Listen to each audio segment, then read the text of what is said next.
watu le nei vai le fiafi le sua malo Yesu Kristo lo tātou li. I le pai e maurungo sa moroloa e maise i tupuma tamali mwhainaunga ma so se tafa o le nei lalangi o mau mai fwoi le tātou pokalame peo na masani e so mfuteitasi o le pokalame le nei o le mana o le atua o whapenana wina antu tu sa watu lungo le tātou ala anta le TV o le Global Kingdom TV e ala le o nanga sunga le whatonu sunga le whaiwhauia Mike Bretta e maise ia paanga mawoma masani ia whawhelo e atu le nei vanga le fiafi whapenana toe patalofa palol soe fua palole nangi mama whapenana makumai whiau ngā ruenga le nei aso ia anga le lei atu le atua le foi vanga le fiafi ia o whiangai sa ni foi malolonga ia o mol atu le whiau ma le natu fo ia mese tatu po kalame nipo ia wala le tu ina atu le auta mol tala lei se fina ngalo se loto ina ia manuia ma fa manuia fo ia tu sai o le tatu iai le nei na langi fai ni tatu iai ia fa manuia le atu le nei a fiafi fa talo fa tu ai le nei po ia le suafa ma le su ke so i pa anga wo mai masani tonu maota malawa atu le atua i nei a fiafi. Amen. Ia le tue o foforo fatu i le vaianga o le fiafi ina o tātou no le tūla e o le whapoponga nei o le tātou pokalame no le sifuru maritasi le nei o le whainua ina o le mana o le atua ia whatalo whaatu langi soifua e mamalu malpai o le tātou tunu ia ai maise foi o susunga i whawhengainga o le tua o au nā le atua o le tino kiriso ia mai no mama se lua e o fofolo fatu i le nei a fiafi mata o fia le tau i nei au kilani ma o le lau tātou toi mafuta e foi mafutai foi le tua o whai tātou toi whenua ai mwhaua wina le nei polkalame e peo na masani ai i wa i a fiafi taitasi o aso mafua i le mana o le tua vi ia le tua i e tentunonga o lo whapena na anga le atu le atua le soifua ma le ola e mai se foi e tiu te mawhaiwa e le ngata i tono ainga ia a o so se mea o ngalua ina mati na e ai a wālawa lo manai o tātou ainga a le kāle sia ia e mai se tono le nei atu lo o tātou wa mawai ia tā lofa i le swafa man malo Yesu ma te whātālofa atua i le nei vaenga o le fiafi tātou tālu te mai ona le na vena maise matou whatonga ngā paia i mai le nei pō whangaina le whatauwa e moi le whiau tala le ielo le lei ma soa foi le manuia o lau fio i lungo so matou atunu so se tasi o le nei o le ie o lo maua le nei pō kalame ai maise maota malawa ia ma so se tafa le laulangi ia matou te talo ai lo wanganga lona malos anga le mafai se mea o na ia tau fia mai ma tu talo ia awina atu ma awina ifo e lo mana matautia lo fina ngalo te tala i rungo so mato atu mua atoa lo mato ia e lau whaunga ma lau whaurianga whaunga ina le nepo e whaia mea umai vi i ai lo swafa ma via lau ona whatongo le ipo kalame ai mase pa anga ma woma i masangi a inga o le ia lo file mo i le nei a fiafi o mātou wala awai le swafa Yesu amen e amen ia ia o tātou iai le nei a fiafi o lo tātou toi soinga tātou ale awe maua mai tātou pokalame le nei a fiafi o le tātou te tala noa ma tātou whaasoa foi le nei a fiafi ma tātou tala noa le matautia o le atua lea ma le mana fai wawenga, le mana whasaoloto, le mana na te au maia ia te tātou ma whapenana te talaina le whaalinga o loro whinangalo e ona tātou iai e nepo kalame ro whapena ona tātou tatano ai aso te nepo ruwa aso tawaina o mama tātou e Facebook stasi fwoi o ainga i Samoa o whapena ona mai fwoi e li malo na malose whaatanoanga e tusa ma le se mea na tupu se ainga I nā I stasio fio anga I Samoa I le nei awhi o te tautonu o loo maua mai whapea nā o na maua tātou pōkalame ia e vele nei pōkalame sosoni atu ai o le atua le tātou te awa unei ai e le ai se mana o le anganga leanga e le se manusi anga I te moni manganga leanga lātou te whapea nā o na veseina mai tātou o le whasusuruina o le upo le atua ma le whaamanamana mai no I tātou e o le tamu whai le nei pōkalame e le mana le o le atua e ma whai ai mea uma e foi na whanongongo atu le mole mau le nawa yaso e tusa ma le mea na watu I teine ia ma tamu whai ave si atari po si alo o si ainga ma se foi si atari sia e ta tonu le loto le pole nei hallelujah e le aise me na te avese na mai tātou pe o le talana e tusi a romo na tātou e vaki tolu watu rifa mai e le aise mea na te mawhaia se wanga nā o tātou le tonu na mai le mana lea o loo whapea nana ngā lue e tausia ma la mea inga I tātou e lofo e ma nei ale nei pokalame e tua Joseph Soswani si tātou ainga lui Samoa e fo ngā lue mai le tasi o onga le tua sunga e lo kengi o lo Soswani e mai se whasa lo tonga ma le whamarolo ino tangata e mai ngā luenga le anga le whiri o lo whaia e fo e ma tu alaro atu fo e ta upo mai se le Soswani le upo le tua ina ia maua se tau manga nanga ngā luenga ia pēr na tamu whai molmoli atu le mol mau ma whai no atu o ngā luenga le anga nei anga le anga lo whaia pēr o lo wha lawe o lo mai peise I ping tangata e whape nana wha le anga tātou ainga o lo tamu whai foi whape nana tamu whai whas le anga le ngā luenga le leia le atua na whai a te tātou o mai e tamu whai wha tupu ina wale ngā luenga le whai nei e lei se taimi o mai e ni mele lei e lei se taimi o mai ni e whape nā o na mai se file mu nā o mele anga e whape nana tamu whai mai o mai e whape nana whaatupu le whewhi tangata o mai whaatupu le whamatau tangata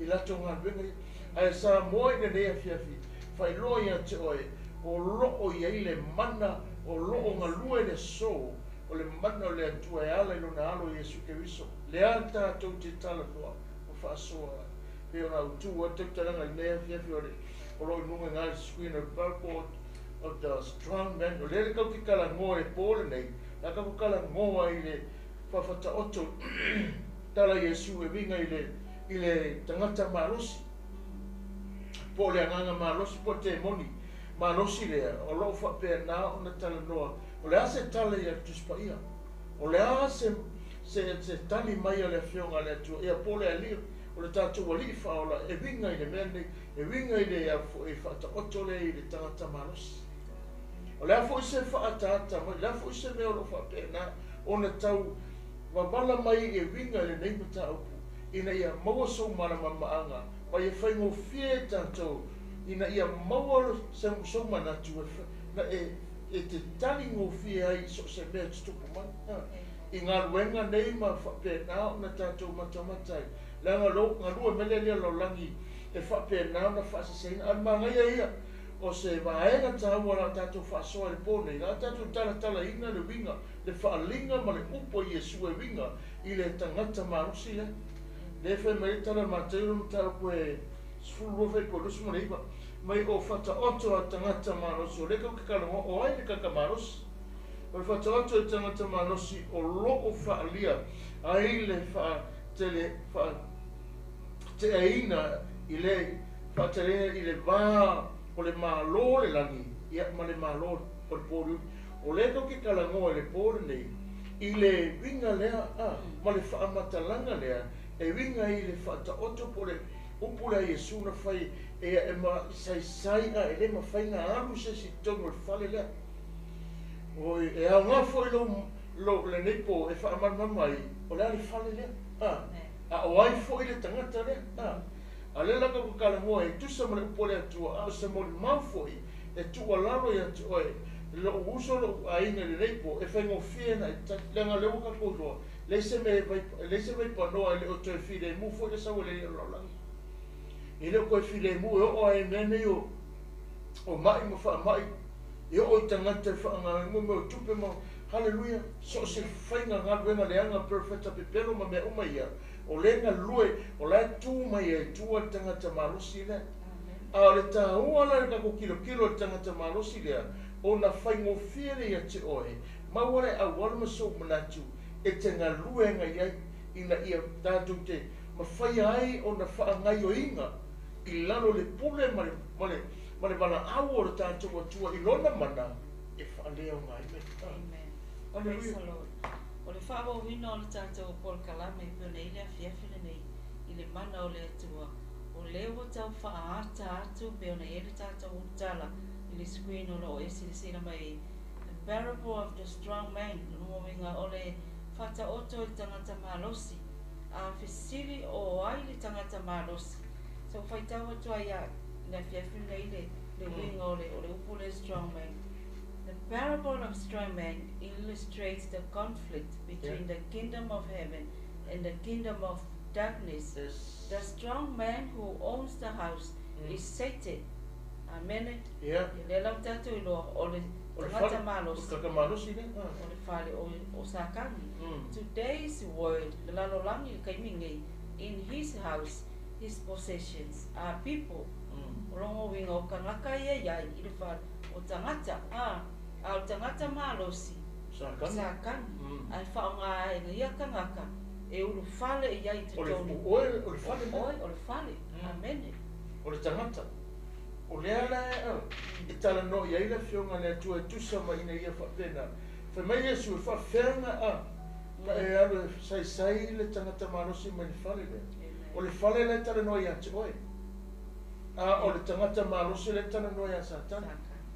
O lele ko ke wha malama i le pole nei, inga ia mawhai o ngā kako kilo to tuka pēr, i le awala, le whata oto i Yesu, e tusa ma le whata oto le tala no i le pole nei, wa iai le whaatangana, wa iai le awala, wa iai ia le marosanga, wa au mai a te tātou, e ala esea, langa o ia na muai, o ia na muai whaatau no le pukalame o Yesu.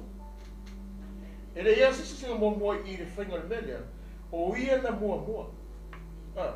O ia na mua ti tonu i, na ia whaia, ma ia ta tana le awala lea, ma ia ta lepe le ngaruenga tangata malosi le mai tonu le whale, o ai le whale o tangata, o Yesu na ia mua i whaasa o loto tangata, mai ngaruenga ia sākangi, lea le kalangoa le pōle nei, lea le whainga, ia lewa e tau maua mai aso, i le nei afiafi, o Yesu, a o le tangata malosi o le tana no i asaka, a o le whale, le kana ngoa i le afi, oi ma.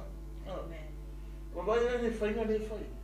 Nā whainga lea leinga ma fua o na tinga inga tangata, ma tele mea, a mene. A o le pokalamela le nei afiafi, o le tatu tana noa, ina ia whaingo whia ia te oe, e whawhea ka koe whai. Wa loa mai le whaatanganga wa umana ta pena Yesu le awala e whaingo whia e tātou ona tātou wō te tonu le bene e whaatima ma whaatanu ma whaawau le wala au le atua e whaapena na whaasa o loto tangata. Amen. Ina wa umana te tala Yesu le whaalinga o le awhiama. Nga tātou wō tu whakako O le awhiama. I le Mataio ngā sifurumai lua a whai upoe lufurulua e o tolu fitu. Ona amai le ia te i o le tangata woru tinoina e le te moni. O te waso foi o ia mangungu. Ona whaamalolo ina i le e ia o ia. Ona tau tala i le mawai le sa tau waso mangungu. Ona tau whai o foi le o le moto tangata uma. Whapeane.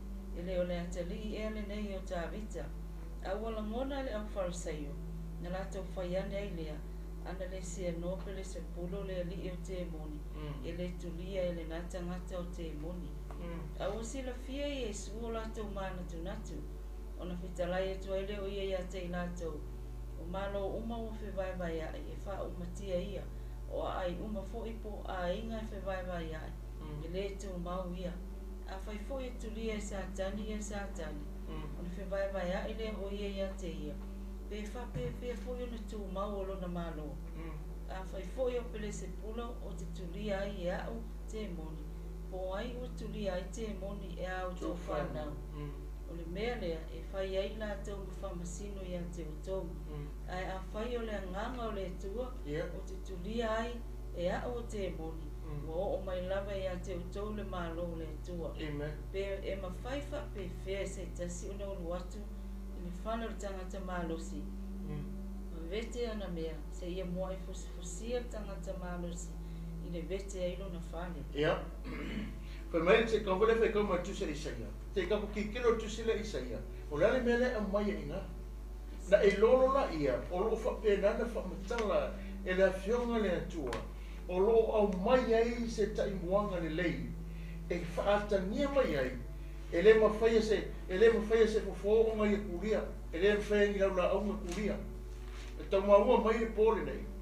E le mawhaia se fofofa kaura e kunga i koe kuria se ke mongi. O le mea ma oti lama lea Samoa i le whewhin nei. Ina ia tā mau o tātou roto. Le upu le Iesu ma whai, a whai e kuria sākangi, o se maro o whewe wai. Amen. E le ma whai e sākangi ko kuria e sākangi na ia.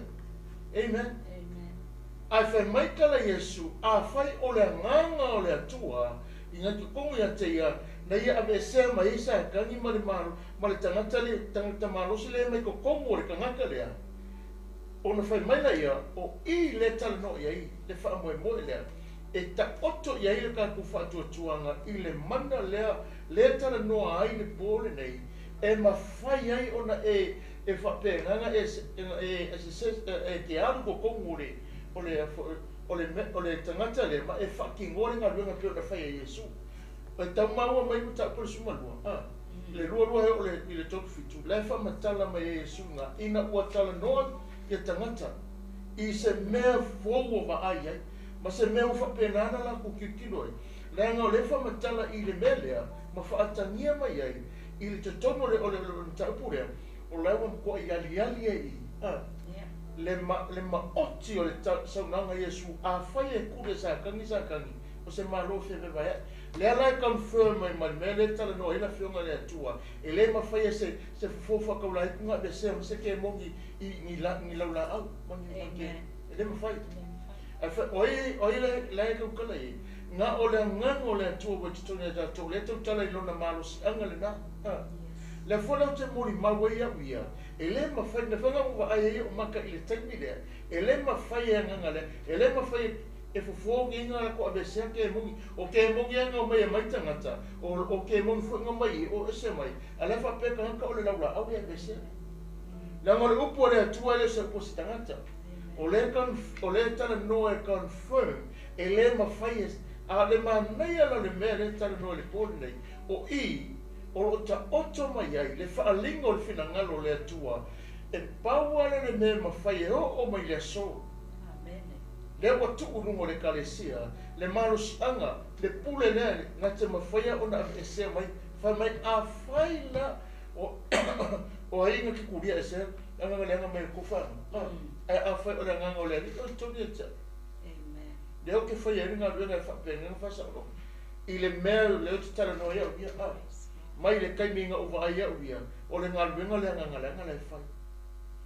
Pela whai atu o le kele o le kai me prosesa e anga le e mai tangata anga le anga e prosesa tangata e whapenga o le siwaenga e whakingoa a koa ia winga wa aia leka ke ai o isi waenga la ko ke kuku mai kua sapor le waenga le kuku wa moma o le siwaenga le tala no tangata malosi pamola kanga o ngai ati tālanga i le lua iaso ina ua tū le pule lea ma whapena ona tau tala i Iesu ma ia ave senga langa sau Iesu le laulangi o le whai wa i ma le pule i le laulangi o tangata uma le whakau ngā i ka le arawa kalangoa i na ua wa ai tangata o se me mo tupu i ua whaasa o loto le whai e le whasiri e whawhewhea la o ngā whawhewhea o ngā e uru whale o tangata malos ma vetea mai whapenga a manga e kala isai nga e whamatala i ngā o lo whamanatu mai i se mea le lei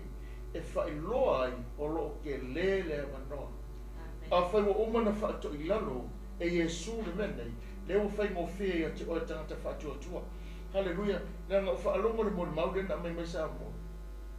Mai o fa pe ka wa ha la le fe awe o pu so a me mo pe mana malama se tali ile mana le swafa le e fa pe na le tau ile ngole mele le ta o le mo mo o le kai me mense na ile swafa le pe o le pu pe o le mo fo le ko nga yo ile se me ko fa o lo fa ka le ke me fa pe na tau le tanta ile swafa yesu o le fa ka ko la me pe a fa fo a po le ale ko inga fa longo le fa longa fo le to mo tu pa ya na o fo te minga la ko yesu fa mai kala ke mo o sa le fa no ye ma to le o le ma tu tu amen o fe o ai le fa longo ye ai se fa mai yesu mai tala tu pa ya tu sa Mataio Luka o le ma reko mo Luka o lo tala no ye ile fa to le o lo fa pe na vai mai na wali ia le manai o le winga i tala Yesu le fata otole i le tangata manusi lea. Ina ia maua sau malama anga sau manatu. Ina ia awangi o kaku fefife. O le meale le kau whai awangi fefife. Awangi para ai langa o le meale wa uma. Langa wa uma na wha umate. O langa ngā ruenga ia sa uma fitu wa sa wea so. Lufu whai tu la. La te wha ngā ina aisea. O langa ngā ruenga langa wale ko iai hata ia se manusi anga. Lewa ia te oe tangata whatua tua. Mea nga lenga na o tuai na o mawale le vino lenga mai. Ma o whapena na o tik lea le pule lea. E whalea ngai nga venga kenya iang ka ua mai. Oi la koe o mai koe whalea nga ka. Amen. A wa mea ia lenga whai hau le kenya lea. Wa pei umanga whenga skama kikile. E pe whale mea lenga o pui ya o whenga lenga leo ta. Wa whapenga nga. Amen. O manga ore mero pea ole ka wale fore au whapea o ma ape o whapea mo koe mai. La ko ke try vinga ka ka le me loko ya. Ne manga oi. Ai ole manai ala ole me le po le nei. A mo e so mana tu fai mo fianga e fai na e tania tu ai ona lewa a mai e te tato. Amen. Isaia le. Pa me tana tu se isa ma e an me ngai tana no isa. Isa e fai ba. Fai ko no fai o le no. Whaoa e le vete ai le wa manos. Pe la ve ina e le tawhianga le wa mito. Wa lo whapea lo whetala i mai o yoga. Whaoa lava le tawhianga le wa manos. E la ve ina fo le vete a le matautia. Te whina o te fo ia au ye o whina o atu ia te oi. O te whaola ina fo ia o tama. O te whanga ina fo ia o sa wai a te oi. Io lato lava tino. E o nā foi lato i o lato toto e pesi tua vine. E loa ai tangata umalama. Wa ulava i ova o lo whaola. O le na whatauina oi. Nei se me kasi ai whapena o na punti ai. Le upo le atua umana wapena na malele ai le fionga le atua. O te whaalea o ngā ina. Vai whalonga. Whe mai e vetea fōi le whale o tangata maros.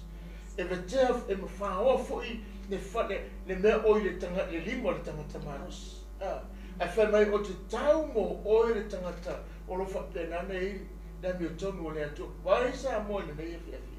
E sa e manino la whionga le atua. Le mea lai tala noma whaso ai ma te tala mai e wha manatu ia te tatu e leo se tangata lai tala noma mai. E leo se si fo se leo se matai po se whaiwhi au e ona upu nei. O leo malele ai la fionga le atua, koe whekau kasia. O leo malele la fionga le atua, ma ia whamanatu le pole nei. E le ai asesi, e ilu matu pe tua mai, o au o te whapenana u vetea le whake o le tangata marosi. A o so se tasi o iai le kewi, so lela kau ke kilo le pole nei. I whata oto po whata oto le esu, e winga le tangata marosi lea. Ma le tautalanga i esu e winga tangata marosi lea. Ele o merece me ficar. Amen. E whaoa e le vete ai le o manos. E lawe ina e le tawhianga le wa mito. A waulo whapea le whitalai mai o Yoba. E whaoa lawa le tawhianga a le o manos. E whaoa?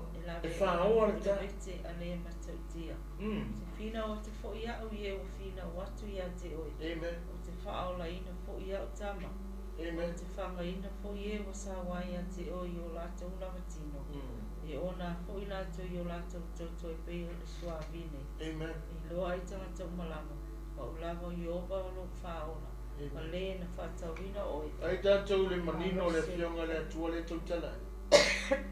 E le aila se mea e whapena o na tau tātou te oe whapena na tau o tantango le mene. Lango le manino a fionga le atua e whamatala ai.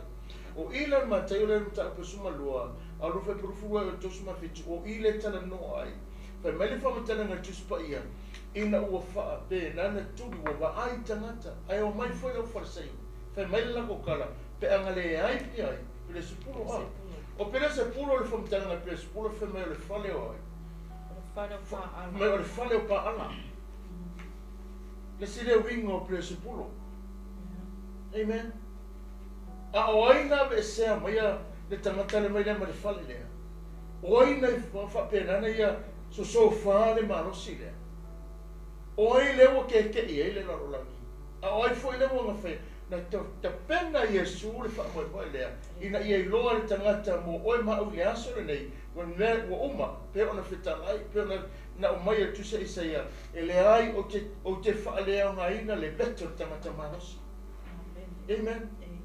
O ke whaalea o ngā inga, whai mai kala o ke whaalea ai o ke la veai, leo lo whapena o na iai le lofo le atua. A o le tangata marosi le tātou te tala no iai, o lo whapena o ila le whamanino ai e Iesu, le wingo le whamatalanga, ma le wingo le whiau le pole nei.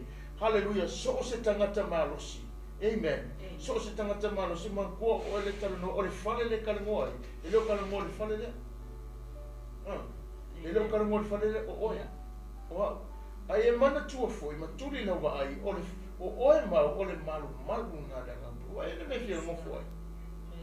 Ai e le me fia, o lena lainga koe sau, e le ngata ina ia abe e sea le ngā ruenga le rire, ma ia ta leia le fusi lea, ma ia abe ese mai le tangata malosi lea, o le ala le whaima.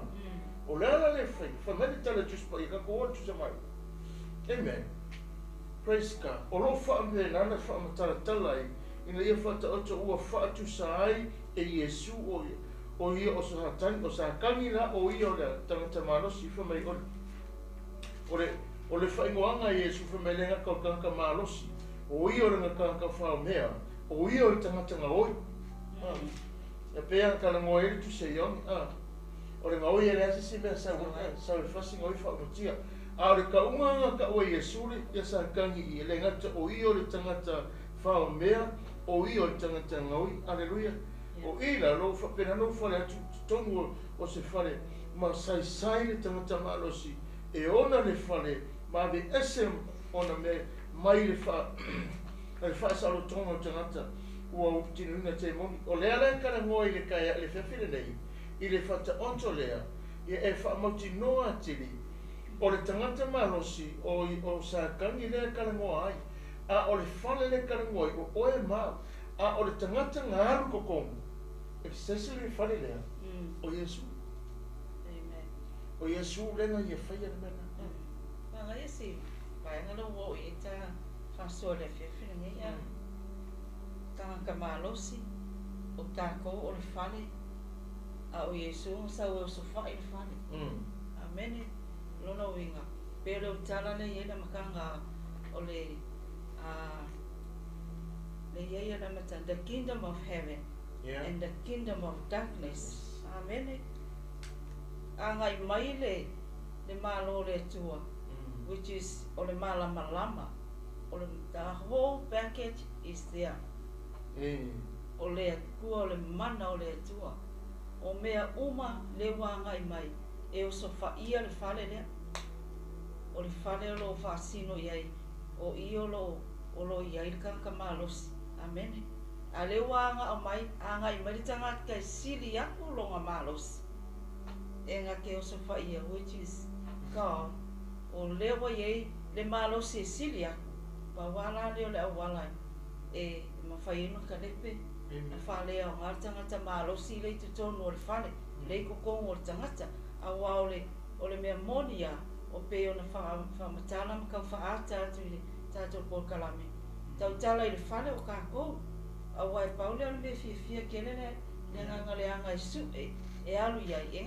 E kaule e alu i nisi a mea. Ai o longa focus atua i ngā ia whaonga i ele tangata. pe whalanga i tama i titi reanga ma whamakala koe polo i le mele tupu mai Samoa ia mai mau pena mara malama te rau tangata o le kere foi o kerusiano e le afiafi le nei e o mai loi mea i o strong man pi whaafefe fo ingale ia e ese e sanga talangoa iai pe e le manatu mamafa iai but e iaia e kukupua maybe one day o seisi o lau ainga o kokomu o le ainga ia o seisi e te iloa but langa o lenga iai komu o le taiminga whea ia i le tātou whaola e ia lea kaumakea foi lea kako ke whaalongo ai ai o mai loa o le au nganga ma le tāua ngā o nei pol kalami tātou te whasoa ai le ngata i maa o nei wa telo au nā retua e whamanatu i a kako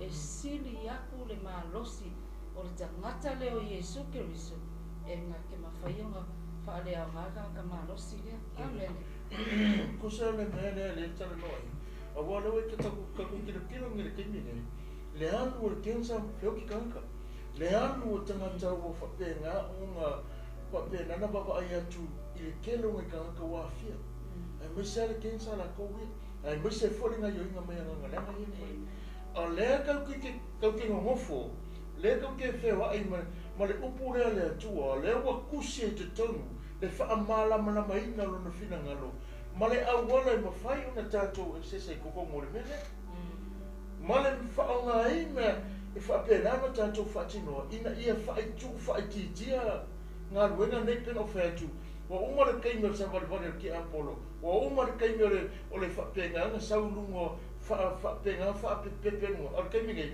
ka ilo fole wale ne kaupeka kusama le emona ai se ane mea waringa mea ke kiro le sisa nei le keimea ngai ngā mai ai o ia November le tausanga tenei whakawhamahe ai iau ka topa i tausanga nei kuso le sisa le whapenga ai kukongo le bālea e ngai e kukupu uma ime uma telo teimi e feosofi mai ime uma whaamai o mea tutupu, o mea vevesi, o mea le masani ai amen, o mea uma whapenga ngā riali mai le keiminge e fōula wa ai, e fōula whaalongo mai ai ia le whaunga i le vaso o longo kolu o no o waifoi a November e a November nga i a okitopa o le sisa le riololangi whaanga i oi e mele karango ko le pōle nei e kore mai le oe o lele i o lele pe ko e kolu masinga o tutoe mai i le vaenga lea o lo a le kilo i le tele o mea lo tula mai le teimi nei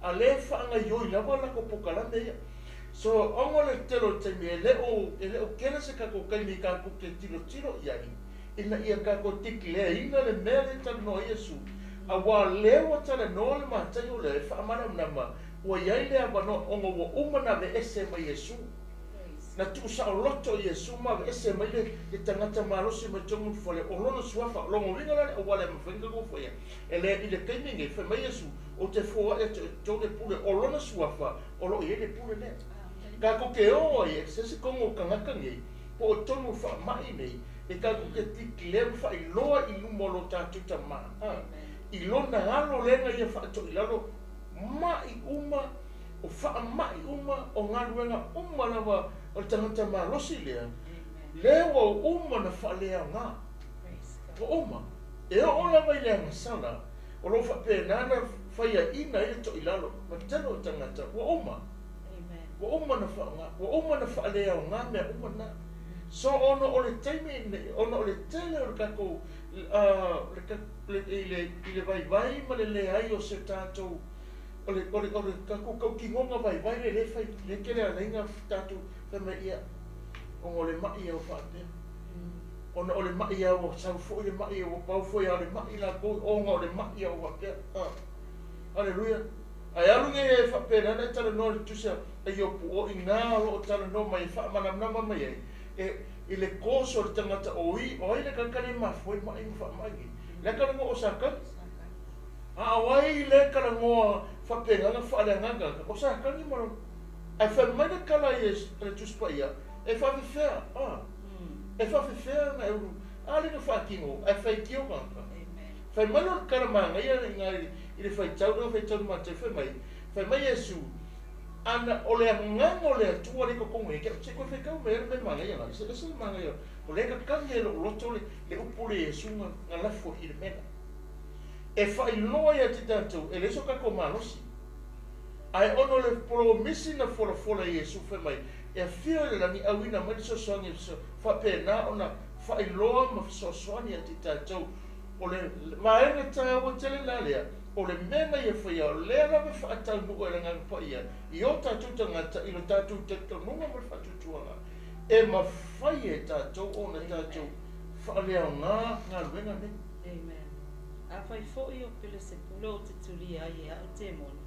O ai wa tuli ai te moni e a o tō whānau. Whakalei i mena. Whai mai kala Yesu a whai o pile se pulo o ke kuri ai ke mo o i le si mea e whaamau ngia ma confirm mai e le a verso mai ke mongi se fofo whakauraiku.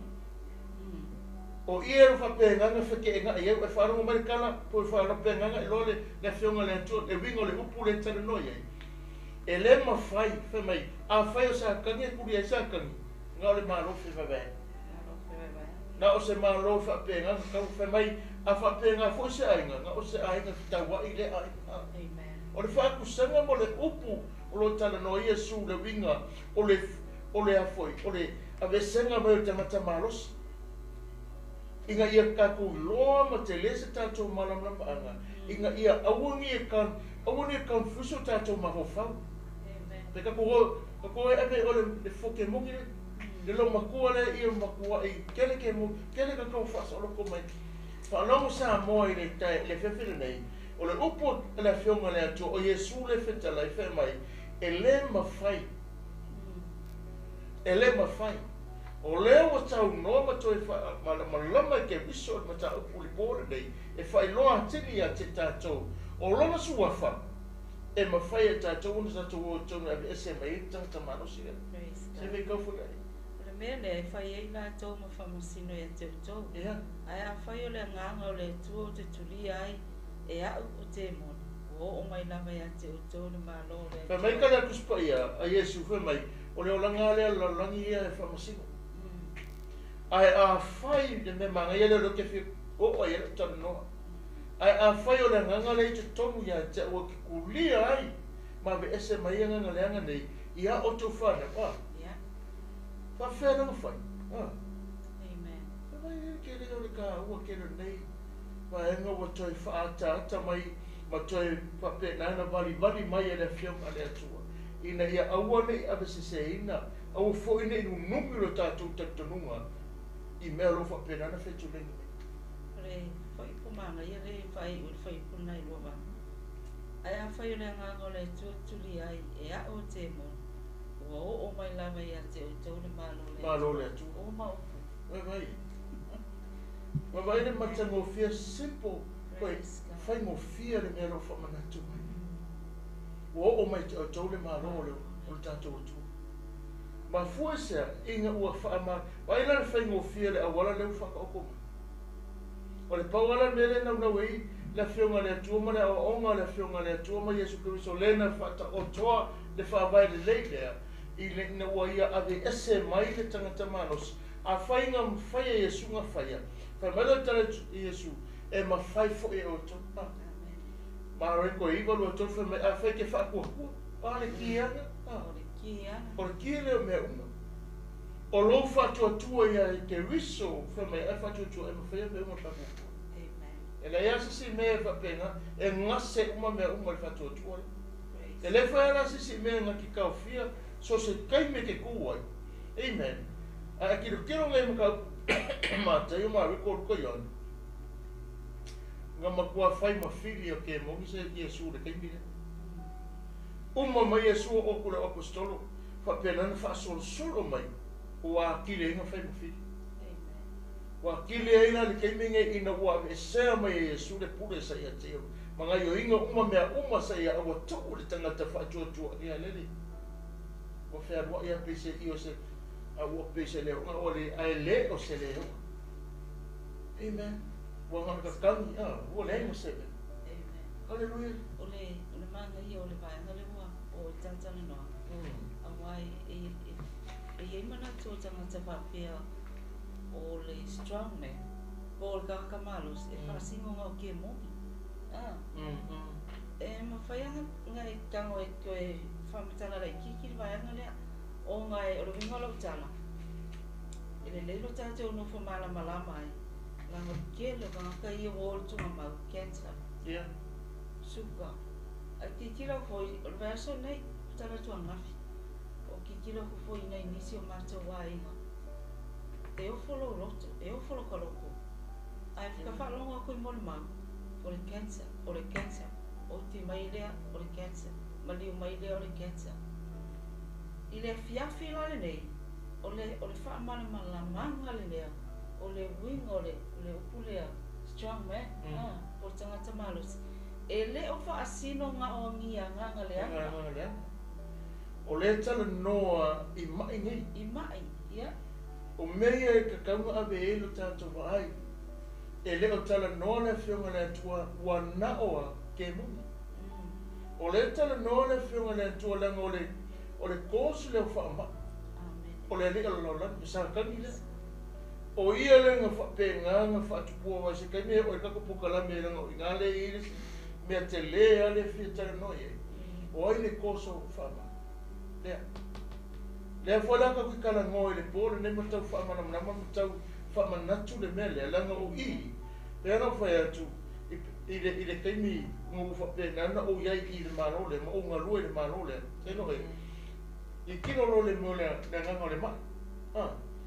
E sau le nganga le mai. Nganga le kusa ke mongi e pe oba ma le lima awhi rau whainga. Ke wa ai i kingo. Ke wa ai kingo e se ia ko inga kingo whai o le mangongi au kua inga. E se ia ko inga o nganga umanei e ngā rurua i le mai. So se ko inga mai. Mai papala, mai peo ngā kala ngoa ele tōtana me le sumamaki. Mai leanga, mai le mawhainga whamakala, mai wa whapenganga lea o ngā, o mai o ngā kai mai. Te iho o e le kensa. O le mea le inga nau le pokala me toi whamanatu le mea nei. So ina ia tau, ina ia whata oto tonu le tātou tatonunga i lunga i le atua, ina ia break e ka kōpe na. Langa lewa a mai ati tātou, langa ile, e ia le ka kō filosofia le, mai ia. Le ale me ufinga ngalo ile ko nga. E ka kola e tautana tātou le ngā, ai pakirima ke mongi na ngalo whakangu langa le lako mission le ko kongo kuspai tu se ani. E lai asa si menga sa wai sa nga oi fasi fa umatia. Faya ka ko se ia makiwa, faya ka ko se ia kinga inga le mai, faya ka ko se inga le ai. O le ngā luanga pe o faya tu. E o le kimi ngā e wakui, anga ngalenga e sela nga e whapenga, anga lue i le mele o le mea o le whasu tangata. E sere nganga le anga lua mai mengi o whaamai. E sere nganga e sau e whaape ngā o ngā whaake au ngā li. O whaatupu le anga i kakongo o ngā li. Whaatupu le misa. E sere nganga le anga la ko ke ngā lua mai mele o le whaamisa. Wawai le mele. O mea uma nei a le tala no ina whionga nei tu. A maa ngai o le pōle nei. Ua oma na. Oma. Wa uma ka kala Yesu le me, wa uma na ese Yesu le marosi nga. Le kau kala ele tu se Isaia. Fa mai ele ai se tangata marosi wa uma na vetea me uma se ia te. A fa mai ele fa uma fa kau no ka punga fa sumale wa le tala no fa mai. Au oe le tangata oi. E kanga ka komu le kanga u fa penal fa raina. Le tangata ro iai longa fa atu tuanga ia te ia. O le tangata tali tonu i le atua. O lea e ta oto ele le upu lea o mana o io ia ta mai fa i loia te oe. E ka kaunga e kama e tikelea le punga. Amen. Le se fo ia tangata marosi e le lei alka ko tala noa. Ma fa i loa fo i o ngai. E fa le ango te le e kangaka. Ai e unga ngā ruenga. O le mea e tupu te tonu. O le loko. Kai pia o le loto le whamangame. O le whamawalunga. O le fuā. O le anganga e tupu te tonu o le tangata. Amen. E wha le ango te le iai li kele o kangaka. Alanga i kele kangaka i e mamai i mea i. O le sile mea lenga ma fuo fe mai kala ka waku fai mai wale whainga e fe mai ke sau wha malolo wa fe mai wale Awa ngi ave senga le menga. Awa ngi ave senga o mai uma wo uma na fasa loto Yesu. So ai o le mele fitara no te tonu wi. E ka kaunga malam lama ka ko le pos po le mafuanga. Langa o le tele o mafuanga. Hallelujah. Langa ka ko kelo ka tatu tanga tsamo e ola mele loko kinga bitterness. Le loko le famangalo. O le fese fulu tau sanga o nofo e mele. Fa mele tele tu spaia. O le awane i fata oto e sufu tu bolwa. Fa mai o le baila au le atua. Fa mai o le baila au le fa mai o le loto malolo ina lo tina a fa ngoa fa me mamango ivi o le tala no le upu fa matanga le mele le winga o le ma ile ale anga le o le me o ona no foi ponga ke pe ke fo tala no tu sa e pe fu me fa a one e me o to fa tina e se ona tu po e to e fai me fa sa mo le fefile nei e le ai se me silinga le anga o le loto tangata e mo fu ko le mele e le ma fai o ma fuli mai fa fo e le mawhainga inga ngana mai le mele. Wa e malia te oti a maoi, wa e malia e whapena na ua se mea na tupu, se mea whapena na i le whamaoni le luma tanga polo te Europa, wa i lawa tangata, wa i le whamaoni, wa e malia e te nofu mo e ke mga oi aua, a vea le maasi a o le nganga le anga le nofu tutonu.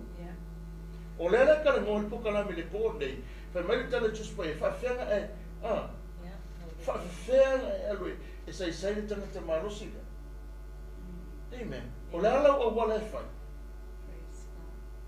Me mo moe mo tino e lo whatua tua mo lo te tonunga i le atua wa uma. Lua ia e malamalama le i situation lai ka ngaka. Wa leo mai uma ke raku whae o lima me whamalolo. Amen. E leo mai uma whae ke raku le runga suafa i sufa malolo. So e nire ka kou e whapena whaangofo le tangata whapena e tala nolo le roto. Hallelujah. E mo mori e te tonu le upo le atua se wa vangi mai fafore me ona lea. Se I koso mai fafore anga lea le fa le anga ka kong mao o le kensa lea. Leo fai mai kala ka fai me o le mawhai malolo. Aua ne I ave seina le vaenga lea. Aua ne I ave seina le vaenga lea. Praise God. Le ai se me kasi le ai fu se me whapenana lea ngai le vaenga o le mea wa mai e le atua mo tatu. E ala I lana mea lofa. O le whaasa o lo toonga o tangata mai mai leanga nei. Lea watu ina ia te tātou e ala lo tātou whaatu e tuanga. Pau ala sile mea na makako hoa. E ka kaunga kako mana malama. Taunga ia tātou le whamerika la momori hana na mta upu. Alo mta upu momoa whepe whetu wheme e o kusa pari mana malei ke wiso na te o maia ia tātou. Le mana maanga I mea uma. E ka kaunga kako lore mana malama. Pena whai atu le skemiona. I le kulanga sa kangi mai whaanga i oinga o malo e mawhai maulau kai mi ke malolo e maulau kai mi ke ngufungufu ai kamaia e lese kai mi malolo langa I whakaumua ka mwhai a fufia peana u whai atu mo skemi o lima Afrika kai mga eoki le saukas ia lai ka ungu le nā mea lai ka ungu tēne tangata whapenga na uta ua ea le sisa lea o le sisa lea nga umau mai le kaimi ngau I o e amaka mai a whai unga ia mai o ia November se yo o ya ke topo le tausanga nei whako a whapenga lea la ma fuomo walo ia whapenga kam whai whala me labe I le sisa lea la wali ia ave e sea mai ele keno mei ai mana malama whaka kou le wingo le mele whai anga o ngā luenga lilo ia o lo ngā lue o le sisa lea mai umai a lato ia la wali ia mau kofi ia e mai ngā lue lungo tangata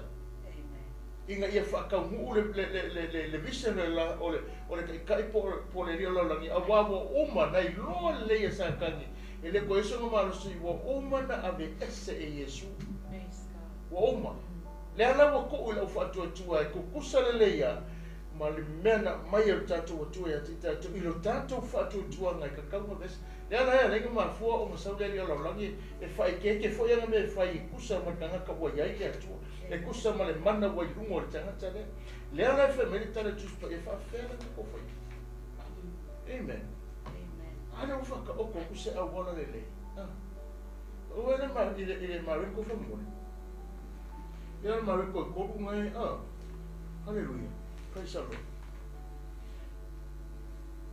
se me tunga men mariko e tolu fitu ma Amen E lei sena te mawhai no atu I le whale o le tangata malosi. Ma vete ana mea se ia lua ino no tia le tangata malosi. I le vete ino no whale. Lei se si. I le kai mea lei whapenganga fua I le tātou. Lei se si. Se I mua I sei a oinga whakingore mea le. Oina whaia. O mga whakamu e sui mena. E leila se kako ku fesili le mendei. E leifo se kako masau salo le mena. E leifo se kako ku mafofau pe fai pe le fai. Aisea, langa ua umana tapenga e su le whaalutanga le mo tātou. Ua uma fona tu umaya ti tātou le awala le lei. Kako ke mawhaia I mawhai le mena. Amen. So se iwa ngau kako masau salo I le mena. Ma ka wapi sa mo le fefe nei. E makua le aia se masau salo e mofo kumu le mena. So se ka ngaka masau salo whapenana tupu au se mai o lale mele kupu ia oe a laike masau salo. Whatu salo e pēr te tala tu se a kupu mta momu. Ie whapēr ka masau salo mo mo se mea. A lale mele nau nau I. Whamai e whapenana I matuata dongranga tala tu se mareko whamai. E iwa lo tau whamai. A whaia ke wai whakoko. E mo whaia nei mea mo whakoko. La lese me ke popole. A lewa kala ngoe whamai. E le mawhinga ka kou se sai momo.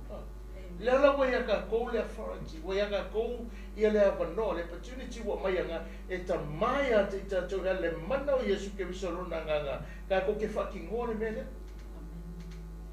Amen. O fuinga kou whare ngawa pia ngā runga fōmai whamai, fōmai ea mama. O le ngā runga ia fōmai wa umana tua le atua, a o le maka whai oi o ka kou o whatua tua, man ka ngaka kari kopu I le ri, na wai a te oe le whai oe. Wai a te oe le tatonunga e ka kawenga a ve ese le mai. E ke whakongua le suafa Yesu, ta maa I le suafa o Yesu o lo walo pele, wana tu umaya I mātou le nā baenga le lei, mātou te whae o mātou lima runga le kensa. So se koe ngā kensa, breast cancer, liver cancer, pu cancer, li tumor, hallelujah, se wa umana whaelea o ngā Yesu me umana.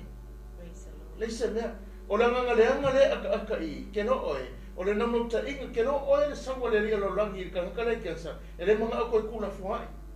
Pea o kaka fole le pea le mele fai follow up ia so uma, kaimi uma, o uma le ao sawa, e tau mawhaia ina ia whapenana whaafhaia ina le tautonunga tangata lea, ia e arua le mai, se o o ngaka ukingo ngaka lea, o le ase mea, o le ase mea, O le a whainga tele wai e wholinga e maali e whoilea ni tātou whasoa ni lea fia. A o mea o le tutupu. O le lava e ali ae mai. A wai e ala ngana whaapea e whaalongo e whoiai. Telo teimi. Ua umane. O le eise fofo. O le kensa ai le eise fofo. A le utātou whaalongo. Le ai. E le o le tali le na. Amene. O wai masani, tā ko ke whaalonga pe o le tālai masani ai. O le me ngata ai le I loa le kangaka. Le ngā ame ia le tua le poko, ma le ata mai I le fō mai. Uma loa le fō mai, le ata mai le ngā mai. Ka kou loa o lo I le tua.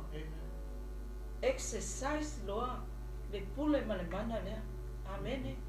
Nanga le ko e sawi e sui le tino e whakingo langa ngā luenga. Ua umanga ko inga mai a tātou o le kako misiona whaito tele le.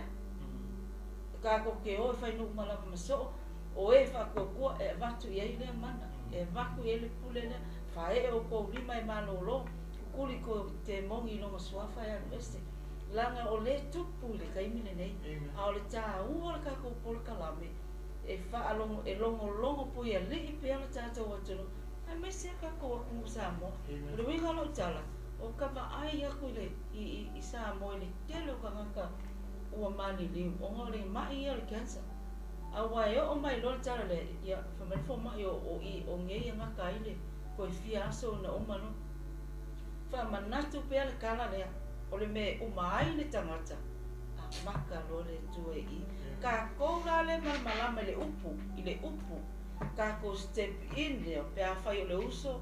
O le tuangane, o le kamama, tina, o le kausonga. Le mai, kako kuro I uplift lo le kangaka lea. Whaanga ioi lo mea lo whai, ele al whai whea. Ele kako ke le whaatani te ilongo aku le whai whea o sa. ka ngaka whātua o le kako qualification whātasi a lea, ka ngaka I whātua ngā ke mawhaia mea umai o le whātua. O le mea niwa, o le whaia ina o le tatinonga. Whaia ina o le tangata langa tatinonga. Pe o ngā lesi me piko sili o na mamau tu wai ia le ngā luenga le while whai. O le wha vai vai o le tangata mai I langa taua le whengai mai. Ona o se mai o tau awe.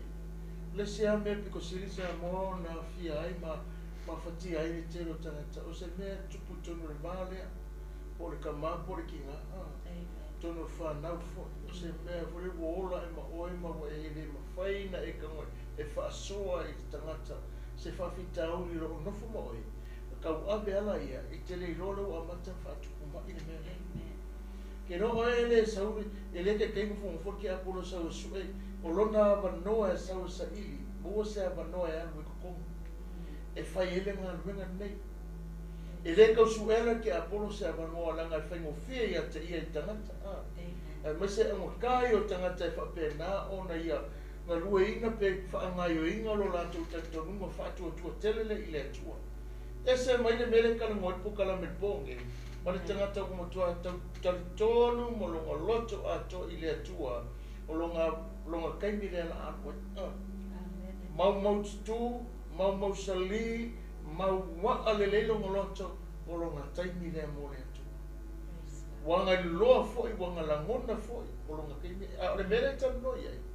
O le kere o kangaka wafia. Lera tanu no I langa lefe, I leo kala ngole mta upule nga o le kere mongi. Le kala ngole tangata malose e o le mai. O le mai lesi lea nganga leanga o le te mongi o lo tanu no iai. E ave ia ilau kilo awane e whapianga o nganga leanga ia muri kanga. O le nganga foi le pena uta ua matau whamatala e pia lei. O le nganga lo le mai ke vai pe pa ua pengi pe puka pengi rafko ngā fo e le ia fōringa a o mea umaia. E whapena o na ia i le sua leanga le whaleanga le tangata. Ma ue pēma pe isinga mea se kau wha aliali a koile. A o le ke kau whamakala kusa mua le pōle le. E rei loko I ngā uainga fōringa ese whamatala. A o mea pe a aru kiro pa e tau puea maia. A aru ko kongor kanka o longa o vaia mea o ke vaia. O le mea ngā mai kongor kanka. Amen. Haru le kongo peno whatia le sua pe o e vaai le me whalele. Pe o e vaai le whangu whalele le asa plasa saai lungo se me whalele ai mi mingi. O le sua la kamanga po le sua le kingo o le alanga le asi singa solo sale. E ese ai ko e ngā langu mai. E ese ai ko e ngā mangongi sa wai. Ai kilo le isa mo pa e kwa vai fo iai. O le mangongi ma le langu ma mei ka mo ko o le ngā le sa mai ko ka ka pe me. Le sa o tu. Ai o le lofo le atua le kom fai fa ma po le. Ai mo se inga ia tama pe ka koroko o leo fa pe nana te fa manatu o le upule fa to Yesu e vinga tangata malosi leo o umanga ia o le tangata mai pe le kala mo le fale pe o fa pengi o le fale le ki sa fa me le ai le fale o le kala mo o le fale le kala mo mai fa mai fa fenga e sai le kanka malosi ki ma be kero fa ma be ese mai anga me mai ko mo tangata e ke alu lo fa ko meia e ke alu lo fa tua e ke alu le upo le tua e ke alu mo lo ka kunga o ia te oe le ali e ke sai se e le ai se ka fer wa i ga wa kele mo fa penga le ka ko sa wo so fo ke ka mai la ke wo ko pole ka ka ko fo tu se ngal benga ngai fa nga se amen o foi o ficar alo como ele é esse celular ai lema fai uma la ko fakingo fa perna luenga ai fa fera pe Yesu o ai le ka ko le Yesu o le nganga o le tua le ko mo ki akala ngolo le nganga o le kala ngolo le malosi le kala ngolo le manda o le kala ngolo le tautia o le kala ngolo I va ile sisili ese o le tua le ko mo ya titato le ile upure Yesu fe me a faila o ia ke a fa fa fenga kuri ese ke bungi mai ko fa fa fe ya la maria o ele kan ka le fa ia fo ka wa ia te o ele pole nei le sile me longo pu ia li pe o ele ka mama o tina lo o e fa ia pe fo ia ele ai se vaenga fa pe na o te tono le fon pa ia talia i tatou ka ko wo fo fenga ko i piko silinga le fie ile tua le fe mai kala kusa no ta ko su mai o lo su ko fe awangi ave ia o ne fa sanga ia awangi e ko wo ia fe mai o ke ele na tanga ta pasa ili me ka i fo va ka lai o e o ko fe mai fa makala mai me o mai ati o me fe mai o o le ai me solo wor ke facilita ngata ia ka o mai lo mo o mea mga le kala ngol po kala me pongi e lengi mea fa le atua e lengi mea fa ape nganga fa ilo mai lo mangai na ole tasi le tangata na te mawhaia na fa ilo mai lo ka ko iunga mare ka ko amakanga mare ka ko sava le nga ole nganga ole atua ai le ka ua mai ni fe kumangi a mangi fa linga o me mai tangata mo fa penga na ole nganga ole atua nga te fa ilo a mai ati ka tole mena Aleluia, lua, la nganga ki a polo lo fe alwa. O ia le o fa pena na fa soesa. Le la ko kana mo el po. E fa manatu pe mena. Amen. Ia le tua.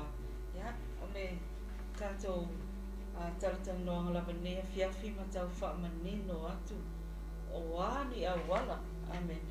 A wa fo ilangi va e nga tau e ka kawa ka ko faia.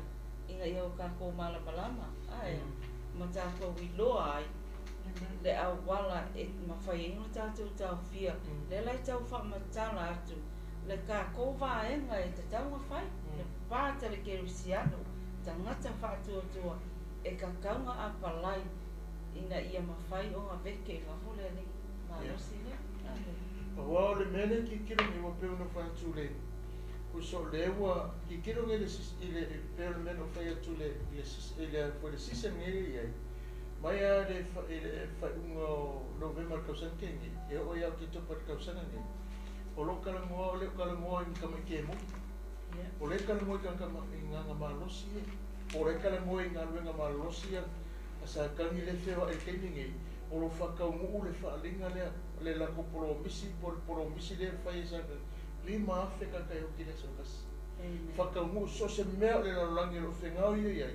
O lea lava e au. O lea e au mai e a whainga mumera lea. Le aso ngei, o ki ngō le aso ngei, whapendana whiwa ina i e whaatone a whengu mera ngā. Kai au fo. Ngā ngei, ma kai au e whapenga. Le le maroro. Wau wha i loa koe ki o le pōre ngei. Lala whanga lenga o le maroro o le keno kemi wana au ina i a whaala me lame. Awa nei whaatanu ina me, awa nei kerengi me whapenanga ngai o inga ia ta lepe mai e le langi ngā ruenga nei. Ngā ruenga nei. Lango ngā ruenga pōri uri e le iroa, whai maritala tuspai o lego ke waka aine mālo o le atua lo whaino. Mālo lea, langa ante kua. E ngā rue mai nanu. Lea whanka whai ngā mea lo whapenanga rume. Lea ngai kaure iroa re kere nā o le tangata wai iai. Makari kongu ma whaatua tua le i le atua. Na te loa le whaasena ma me. Praise the Lord. Amen. Amen. Mara ia le fos fai tau lea. Le mo moi ana no tau koe lima sifun ale pai koe sifun maleiva. Ma tātou i loa e mai le tua lava i tātou. Au le lalo langi uma o lo no foto i lalo. I lo le anga. Amen. Amen. Koe whekau kasi mai ane? O tātou i loa e mai le tua lava i tātou. Au le lalo langi uma o lo no foto i lalo i lo le anga. O lea kau ki kiro i aile mele. O lo whapenganga whakau ngu pia mena. Lea whai whako i lalo lava, o lea kerenga ko i lalo tangata. E vesi kaua misa whapenganga whamakiwa. Wai pena whatu resi le mero whapenga whaanga ioi mea e le rio lau langi mene e whaalawe lawe i o tātou tangata. O le whako i lalo lava kero ka. Wa au ka kou le ki kari kou mai whaatua ma mawalo roto i atua. Ku mau e le mena. A vea oe matangata whaalawe lawe le maro lea. O whapenana e sa sikong kialu kukongo e whaalawe lawe. Ta lepe mai whafunga luenga le. Mo nei tangata o mamai mana koro whaaso i sai. I kore, i te wāwe konga e rua no tolu fe rua. Wala ko tolu rua. O lo fa pe na tau le fa manatu mai e. Wa tu singa ia la wali ia i le Americas. O lo fa pe na ona au mai ai ia fa tulanga. Ma le fa mo le ina ia mau ina ia tātou whaangai o inga le maro ne o le atua wa mai a te tātou inga ia.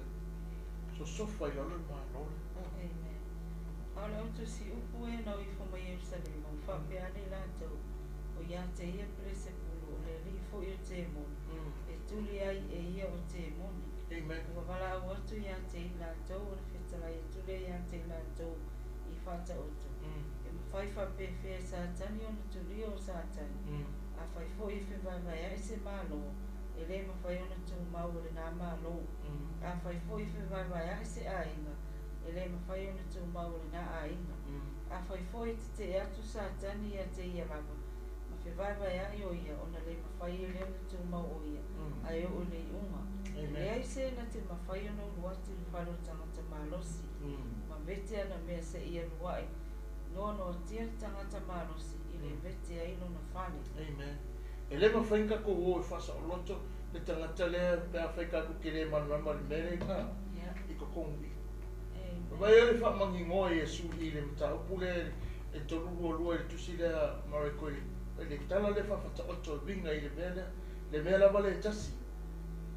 Ina ia wha te le pēr le wha malama anga, ma le malama maanga o tangata ina ia awane o kako se ese mai lalo le mea umana ia fata oto ile ala fue whaingo fie ai o nga kako whaere ngā wenga. Nā tala noa ia su fata oto whaamana malama ai ia la uali ia mala mwhapea kuia su whawhenga kure saka a whae kure saka ni saka o e whawhenga mau kure ngā ai le ngā malo. Amen. Whawhenga mau se ngufo le leo le ngā ai ngā pēr whai e whai wawea. O lale mea la mau mai le e lea ai ngā pēr whai o ko ai ngā ko inga mele tupu mai le aso ma le aso ma le aso. Amen. O mo ke pe me tele tu spoia o le na te fa tupu me vesi o le nga le nga. Ai le nga ke le fa tupu se me vesi ele ko fe tu ya no malo. La nga o la nga luenga ko foi fa pe nga fe ku ya. A o le nga be seina le mele. E ni fa pe ro nga la le o kia o la ku ya lo pa. Eu ko wa ia le ska ka me fa me kana e fesono mata o pesuma ta peono fa pesuma lo o wa ka ke o ka mo tanga a o le sili fa pure mari o vani mimo mari o pori u mala to ponza o nganga ia le ko fa mar ma ku le pole ni o la to ia le tal no ia o le tal no ina ia awa ni o ta tu fa tala le amen ai ka ko fucking mo tu sa mari pure wa o mai male mana o fo ai mai a te tato tato te ngā rue ai na ia whasa o loto mo whakalo o tangata ni i le suafa Yesu ke wiso ta talo ai e whapena whaatonga Yesu whaamalo ro se a tangata whasa o loto mai o ia mai le ngā ruenga le kanka marosi lea kukongo o loi kukongo le tangata e le koe le si koe ngā kanka fo e le kanka le koe ngā ita ma le koe ngā lokoa a koe ngā winga ia le kau whamakarkala o mea umai alo whapena nga lue mai le whiri ma kau whai whapena o na whaatupu tele longa leanga lea a o le ala le karia pale o mua whata o to Yesu wa kau ko Yesu amen pi ia le tua o le tau wha matalaina o le o vaenga taitasi ina ia tātou malama ma e sila via a o le afo sa kako utali atu iai amene a wae moni o le tele o kako ua malama ua whaolaina ma tātou malama i le tua a o le whatinonga o le sile vaenga e sila whaingita mo kako waia e le le te tiongu e whaingake le ma whatino peo kako tiro kilo ma whai atu fo se moni mau ona o le tele o tangata ua whaina i le mai le o le ketsa o le fisiri o le ala kako whainga i whai ai amen o le se ale vaenga e se le tau e kakau ona whaamalusia i tātou uma o le meka o le tau tinona vai o le tātou tau tinonga e whai i lunga o le atua ona e ala mai langa upu inga ia ola tangata lea o al kele o kai meka whalongolo mai wakamaya, wakaleloa, ole ai ase mea wakamativa ai. E kako ke malama ma tō Silvia. E lenga o se upu le mea nei tautala. Ai a tātou tautala o a ole tangata manuia, o a ole tangata palosi. A whalongo foi vaenga o lau tingonga i ke whaatonua. Lalo mingo ngā mea o lau tau tingonga i ola. E ala le upu le atua. He promised us through his word. E ka kau foi na tātou tau tino. O le upu le atua. E mawhaia mea uma. Amene. O le kala tu se Mataio. E mawhaia la mea uma le whātua atua. E ke whātua atua. E mawhaia la mea uma le whātua atua. Amene. Longa. So o se mea lava. E lenga o na tātou tātonu mwhalongo. But we have to exercise. I a ka koua ia, exercise mua ia te oe, maa upo ia. Ka ko ke whaangai o ia, e whawhewhenga whaangai oi le upo le tua. We have to perform the word of God. E ka kaua ngai oi le upo le tua nge, ina ia tino mai, e ala ila ka koutou tino nga. E ala duki. Ole sile mea tā ua le wo o ilo sono, ole mea nei ole le mawhai e tātou o na tala noa tonu le mea lea tupu ole whakitauri. So ole langona lea matamuli ma le tautinonga vai lea o loo tā mawai lo loto i le mawhai na te tāla. A le lava e alua maria mai are mea lea. O le lava e alua maria le nā ma. Whaitasi manga i o inga le mea lea tala noa le pōne nei. Le la whi mai e sui whawhea Amen. Amen. Whawheanga ko whaia. Mea lengo whaia atu leo mai makano. E nire tātou le nufo le galo. Ma koe soalo pule le melea i le upo le atua. Koe whaamanamnama ma koe whaaka ape mai whafo te tonu le loto tangata. Se i whaape nana whaanofo le upo le atua te tonu. Amen. Inga ia mawhai e kangaka lea. Onga koe a wau mai whafo lea. Le manua lea na mafua ai. Ona nofo le whawhitauri lea. Aola na ola te tonu le upo le atua. Amen. Aola na ngofo le upo le atua. Whamama tala Yesu ntapunga tusa lukume mai. Awa le upu moni e tusa aloto i oto. Tusa aloto i tato. O whea kaukala, le kaukala na whionga le atua. Awa le sile mea wapena o whea atu. Le ngai kuri. E kuri makangi le ria lolangi. E kuri makangi. Le ala winga lopo mtalanga. E aro e whea vea ilanga whaalongo i matangi. Upu makala mea lai mafu ma yeye mea. Nga koe fo'ilenga i kua lesi fiatau sanga na mafuma ye. E koe aweanga i aile mere. E whaasolo solo mai i mea tu whaasolo ne. Ia nga whapenana no o lala e watu e whapenana whai. Ma matana noa. A lala wakara mo mai o ruma i le mafuma ye. A le mofo mai kua le mea nga mafua ai le mea. A le winga le whamekare e su e ka kaunga ngofo le upo le atua tutu. E te tauna i le upu le ngore upu le whamere upu mone e tusa aloto. Ai kala ngore kala tia e lima whi kumomo. Me oto ia o koku mau le sa alotonga whasa aloto mai o ia ia te tātou. Olea, e ala langa upu he. Ai le mawhai langa i tātou ti tā maulo i. Ai pole asa moalo uloto ma e ma mau pēlau lo uloto te le te tāla. Ai a ona nofo le upo le atua ia te oi. E le aise me mau. E kala maalie nga. Se i whaau whane e le mana o le anganga i te tono loloto. Ma wawange mai rol whawhika uri le. Ke reo e, lai tala no le upo le atua. Ai au mai whafo le mana o le atua. Le nā ona i te tono i. O lo whaala me lape pēno whai mai. Le tala le ai pēno whai mai. E o tau wha i tete. Ina le i moa tu se a ona. A wala a tupu le mena, e uma koe ngā kala. Le whare ringa le mafona a pese se tangata me whame uma koe ngā whamarolonga le marolonga. E ai e le ise ngā me whapenga, a le ese le nā upu. So e mo mea ka kole koe ngā ngofo le leigaro. Whaatanga ne ngā ngole atua se e mai le upu, e nati toi vai tonu wina te tonu olo roto. E tā vai aile ano whaatasi mo se i koe mo mori le upu te tonu. O le upu rea nga ke whaangai o inga mai te tonu, se ia langa la ngā mai na wari e sa whai me kokongu ma whapena. O na mātara tala no tanga whamai tala ale Luka Fasu mai watu. Le perfukanga nga le Isaiah Ontasi.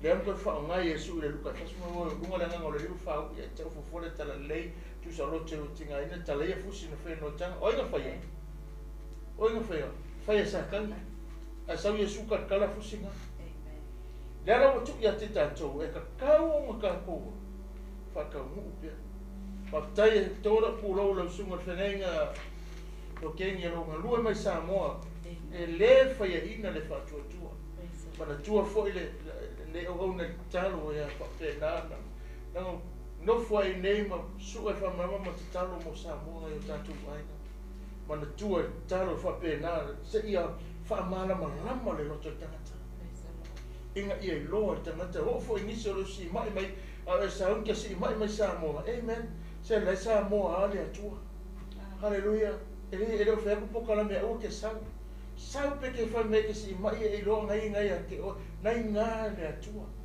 a sau ka mo tikla ki sau ke eva ni sila ko wa ko isa o e malolo o ko ngan upu ya le to tana o le upu le mana o mia e mana o mia o le tangata le ma e ma mia o le tangata tinga ina e mana o mia o le fa longo le nga ke lo ke mo e fa mai ko fa nga yo waso ke la ku fa mai ka fo mai wa afale si pikolo fa penga ngo le ko ya nga e ke la ku fa mai ka wa amaka ngo solo mali e fo ngo lo ma fo ilo fa ai le mena o upura ke kala ngo ko fa mai tana tu spa ia haleluya o le upura atua nga ko le liwina le tala na mai nga ke ba ko ko ngolo loto aba ai ke me nga yo mai le upura atua ko ngolo loto e fa pe na e fa longo ku pe o kala mai ha o matana matala tutono lo loto ela ngona wanga yo le atu lana fa malolonga tutono le upu ina ia fa pena na tutala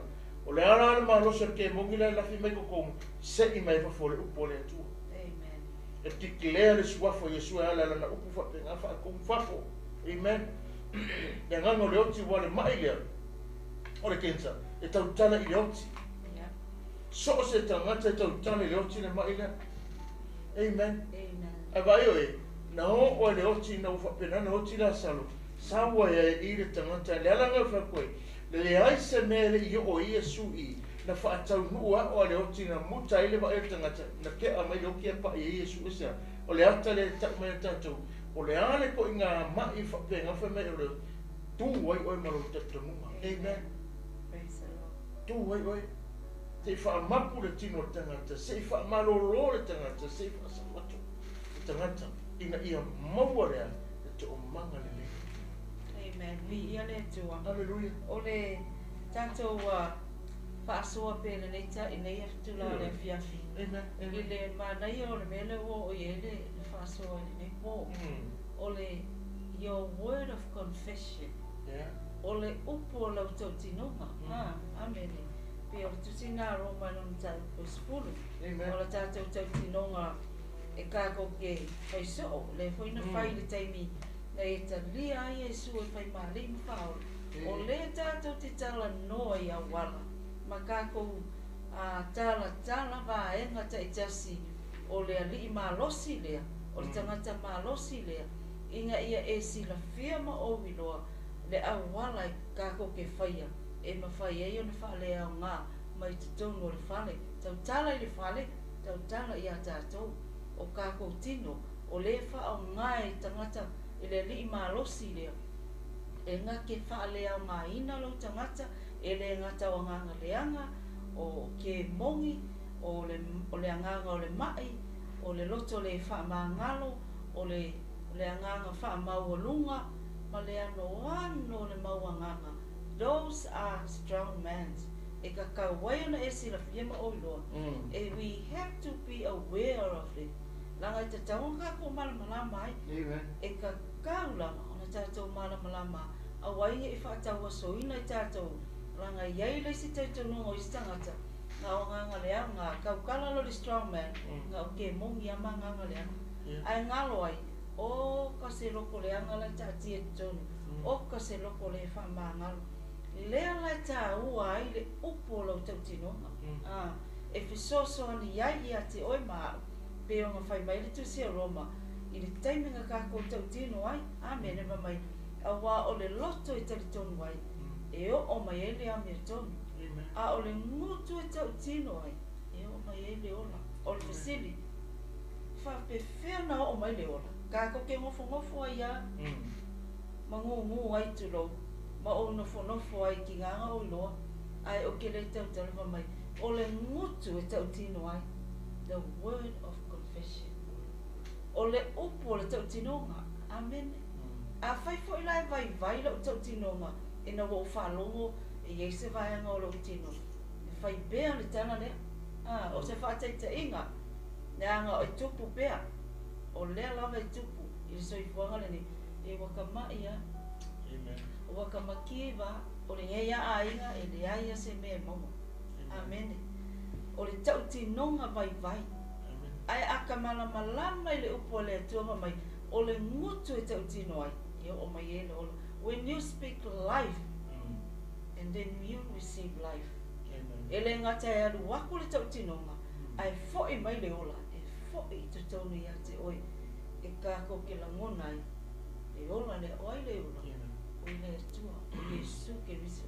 He is the life. Amen. Le la tātou te whaasoa le whiawhine mānei o tātou whaasoa le woi e le whiawhine ni. E whamanatu pēr. O le kai lai nāne o kako ola. Ke mungi mai o ako i ngā mea strong man. O le ane makau kia o le strong man. Ewa mai. Ngā ulu whale loa. Le tangata i siri ako le malosi. Which is Jesus. Nga ia vekea kanga malosi lea. Amen. On me mo ia ia. Ane me mo ia mele. So ke i atoa le no langi ina ua tupu mele. Amen. Awa o le tala noa le kaimi le tala noa le malosi. O le malosi le. Le isi se mawhai na alu loki. Le fosi se alu so ngā alu ia. Ai o le taimi ina ua ai tangata ne. O se kaimi mua le ufai e tangata ne. Amen. Ai ona o le tangata lo i ai le nganga ola, o le nganga o le atua lea na ia whai. Ma fuanga le. Leanga o le antalenga o le siringa mea lo whapena, na tau whamanino mai. O lantau tinonga whaatua tua, e inosia i tātou. E tare si e pe whapena na fua ai le stangata. E ko ngā kala whapena. E pe ke valea, e tu lau le ngana. Le hai e le vale. O le upu nea le whaatua tua o whapena o na o puna funa o se upu te whaanga ina o puna whanau le whaatua tua o le loto lea o tautala whapena e la ngona le manua a te looi a le upu le tala no mai e le make sense ma le la ngona le tangata lo whalongo lo nani.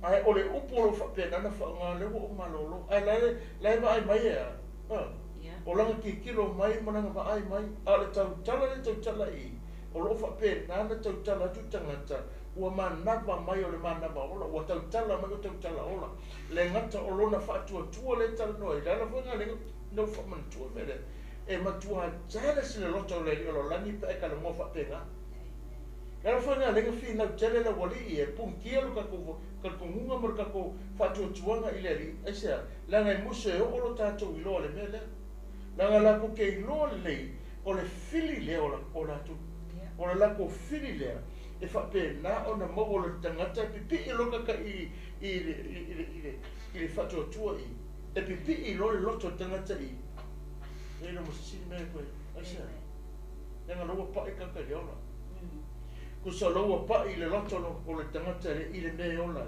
lea fo i runga sawa le nga o tangasi le loto Nela e numa funka ukale si tangata whapenga a oka kou ia o manura a wonga o ka kupo e foi le te whapenga na ia te oe ne ma ia e share puse me whapenga e ke vaai buka kapea le o le winga nga o le winga leo le leo lalongi e tiare sinong loko e le mana o e oka kou le mena ke no oe le sile me piko sili pe una pa e le tala noa tina a o ngofo le malolea pe o ngalua tono malolea ele ai se loko leanga e kukusa ka ilo fole ele lea le ulo fai saka ka kusa mo pe kukusa mo ko nga ele ai loko kama o fa kusa ko le baenga lea pe ia le ulo tu lo wale nga ngana sa mo le po le fa nga na tu ole ele ulo foi ka fu le nga mo uli pa ko fa pe nga le uli o le loto le anga le ngofo ko malawali e pa pe o le inga nga le anga uli fa pe a o le ata nga o le meka o le loko le anga bitterness jealousy o nganga le anga na o feo ai fa pe na ele papa ele enga ele o ese yo pe o le au le anga a o foringa a o lang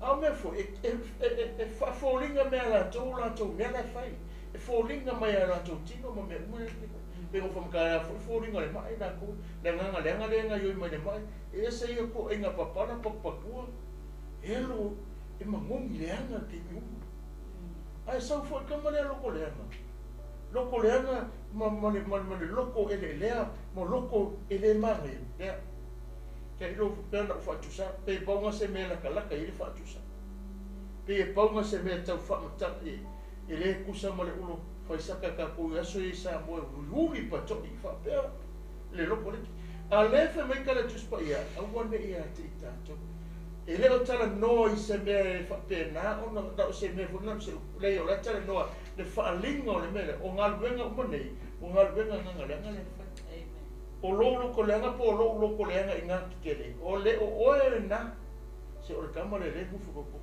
dar fo inga le nga ma fu ko ese ko nga ese yo ko inga lo ko e sau a o le tenge fa pe nga te tala mai ile ko se e kai fa ku sa pe no fa tu fa ku sa ila ko la ngona le e kai lo uli le o le mene te ku sa mo le ai ke lo foi a e ke lo ofia ka kai ia nga e wai e ke loa pe a tau tala mai o le fua o loto leanga o le wha mawalunga e kau kala lo tangata e pu e alo amen e pu e alo ko e nganga le nga lua mai ai o le kala lai masai na whai e alo wha tangata ai makoi e pinginga le nganga le nga lua mai kua ai e alo wha tangata amen le anga e iai alo kako nā tūrua le nā e iai ale upo e ke whaalonga i makua e ingo la kala o le makua wha mawalunga amene au ka koula leo malama i le atua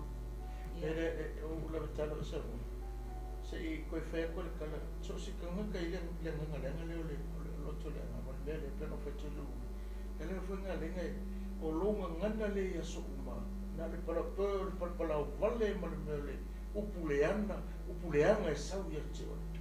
Ma upu i whapenana e whapa i tau i leisi ka ngaka. Samoa e, se o ainga pere nei po, tau atu ia te e leo oe le na, e kere i whangau mai masi me whapena.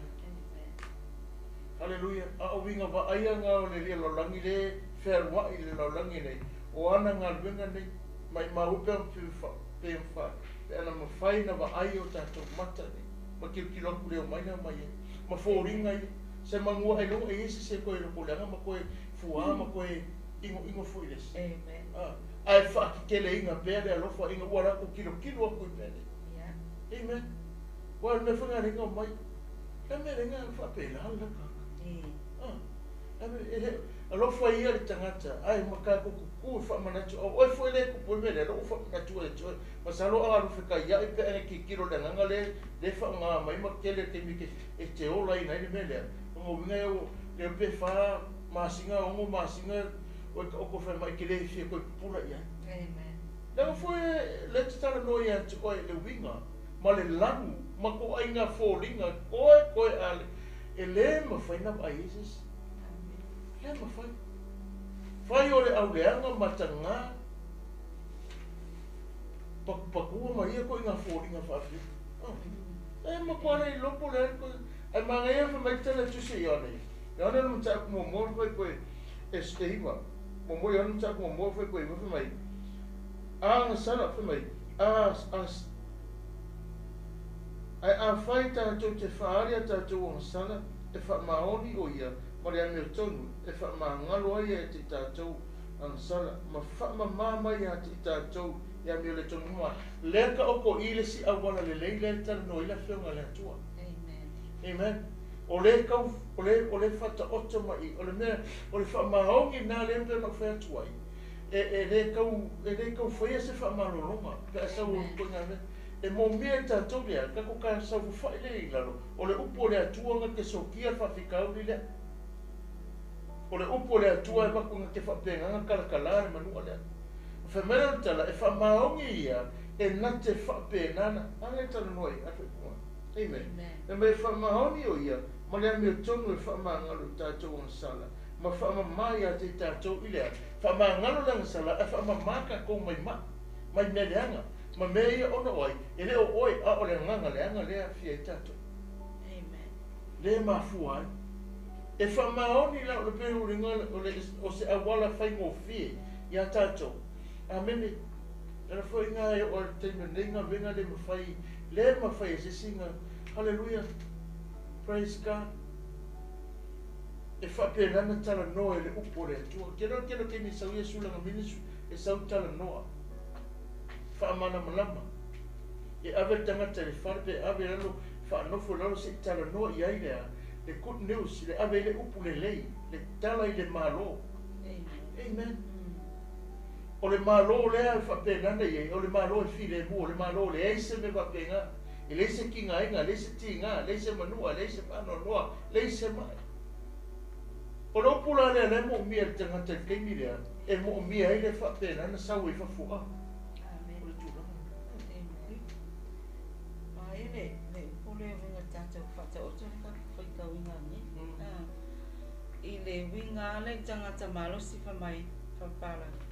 The parable itself provides essential reasoning. The strong man, the strong man representing Satan, is strong and armed for battle. His house, Olomafale, represents his dark kingdom. Kalango fale, patata inga oi. Lewo fale ye, le kamalos. Enga ke Papungsai. Ya, enga ki suye representing le longa malo pongsa. A realm of evil. O nganga leanga. Te whakane i le mea. Le whanea ke vai e tangata i e whaia mea wa le represent o la kosa o la taua mi o le whai e whasutangata mga oi maraku ka whanga ka maraku whaku misamu besi. O le represent e la kole le malo le darkness, le malo le pōriu le. Ia la ko me le whai. Le ke le wa ai aku le rire, a le ke wa ai aku i mea le ke whakingoa. O le winga ngā o le malo le. O le whai whaali me pafui me le. Whai masui. Whai masui. Represent. Vai. Whai masui. Pea ka fole le whai masui o sa moe pa pe ngaru ka rongo le pikaru sisi. Ia la e la ko e la e whai masui. Fa pe ngā umala me le whai.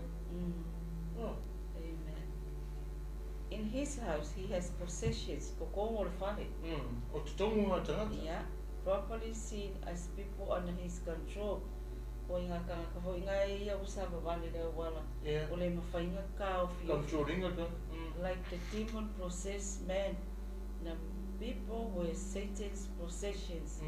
Ka ko ke loa, o ka ngaka whapenga, o lo o ilalo o possessinga ranga. Ia possessinga ranga po sakan. The strong man no ye o saka. Amen. Jesus is the stronger man who attacked and overpowered the strong man. Ba ba le attack ile ia langa anga kama ia whapenga nga awe ele. Wa ba ele mele Taulo Yesu o ka mahalosi atu. Taulo mo Yesu. E sili aku lalonga malosi. Ngai lo le tangata malosi le. O i la le tala noa ai le pōle nei. E o e kau maua mai le whamutalanga le tangata malosi le mga mele whai. Le sile me manga ia le o e makamaka mai e. Le o e mo mai. O le ui presente le kangaka. Le malo le ionga winga mga mena e whai. Winga whale kea, winga le awa, winga maua lunga mako inga. Ku ainga ngai o inga ma mea lau ke whai. Lai whai e oe, lai ke whai loa le ma, lai ke kango e presente le malo le. Amen. O le ngā luenga le, le kako e presente ngai le malo le atua o le loko mawalanga. O le alofa, o le whamaoni. Amen. Amen. Jesus is the stronger man who attacked and overpowered the strong man tying him up. La kulo mai Yesu Kale pero malmer. Ya, sai loi koko. Ya, kala mali mai ale fa. Amen. Peiale vange fa ya pere povi ula vale vole mo fiu fiki ala maule mai kosko mariba. Ngai nga le tusinga Isaia, luka fa suma van. Talaia fusi sa no tanga. Kala mai ma kosko mai fo peo mai povi fa kosko mai kinga ula vale le kosko mai. Apena nga wa maulele e ale mai la le winga ka mau ye fe mai o fa pena na fitai ya I male malosi o malosi le fa ya fe so mai le au wali I le au wa nga ia ro fa pena ki amen wala ku fa mai oi se anga le pere se pulo le fa nga kule ka nga ia mai a pere se pulo le fa ngoanga nga o le mai o le fale o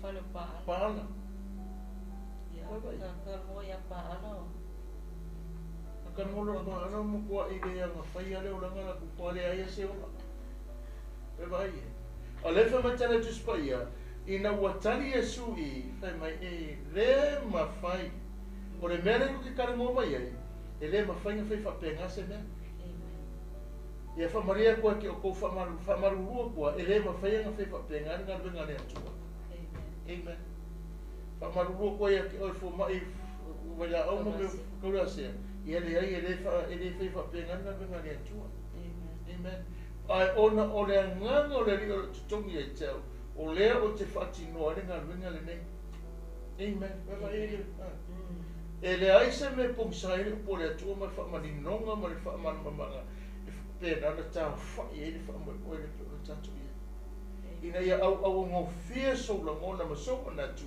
e ka ku kilo to ai mene inga ia fai ma vai la au le fa mai tala fa to to la to ta ku su fitu lo mai ole vai la au a ole loto fa no a kala ngoi fa no kele fenka o mo fa kasi ma mele anga ngele lo ngelo I fa ia o le mo ko fa so sa